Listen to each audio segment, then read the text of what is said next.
Right now, there's an incredibly tense situation unfolding in Iran. You've got these massive internal protests, and they're being met with a really deadly crackdown. And the whole world, especially the United States, is watching and threatening military force.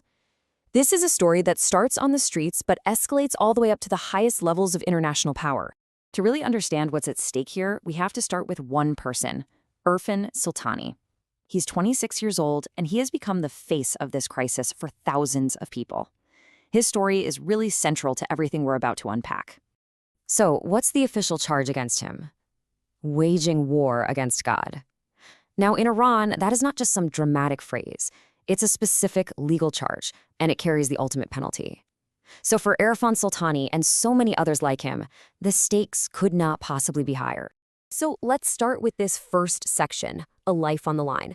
Because to really get a handle on the geopolitics, you have to start with the human cost of this uprising, one person at a time. This charge is known as Moharebe, and officially it's meant for people who take up arms to create fear. But here's the thing.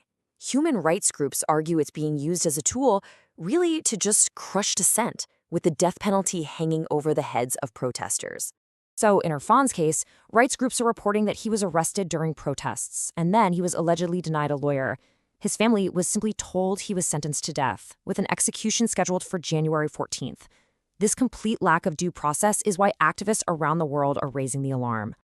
And this really highlights the core conflict, right?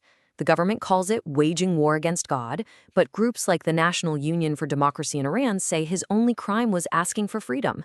You've got two completely different realities describing the exact same event. Okay, so with that individual story as our foundation, let's zoom out to the bigger picture, Iran's nationwide uprising. Because Erfan Soltani is not alone, not by a long shot. You know, what's wild is that this movement didn't start as a revolution. It was actually sparked by frustration over a failing economy. But as the demonstrations grew, the scope just widened dramatically. It evolved into calls for a complete overthrow of the current government. The scale of the government's response is just staggering. Human rights groups are reporting that in just the past few weeks, more than 10,000 people have been arrested for protesting. I mean, just let that sink in, 10,000. And the crackdown has been lethal. Along with all those arrests, those same groups are reporting that over 500 people have been killed. These numbers, they paint a really grim picture of just how violently dissent is being suppressed across the country. So what happens, Erfan Soltani? Well, it could happen to thousands of others. Iran Human Rights is warning that the danger of mass extrajudicial executions is now extremely serious. And this directly connects those thousands of arrests right back to the life or death stakes we saw at the very beginning.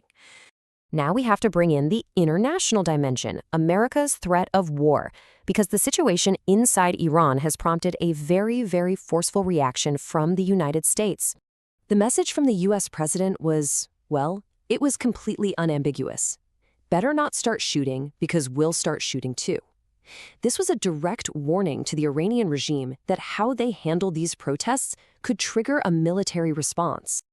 And this wasn't just tough talk. The White House later came out and confirmed that President Trump was actively considering military options, and that included the possibility of bombing Iran.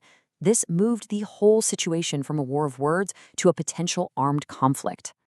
Now, the official position from the White House press secretary was a little more layered. She stated that, look, diplomacy is still the preferred path. But, she added, the president is not afraid to use force. It's that classic carrot and stick approach, trying to pressure Tehran but also leaving the door open for talks. Well, as you can imagine, a threat of military action like that has sparked a fierce political debate back in the US. And that brings us to the debate over a bombing. And what's interesting here is that criticism of this stance isn't just coming from the opposition party.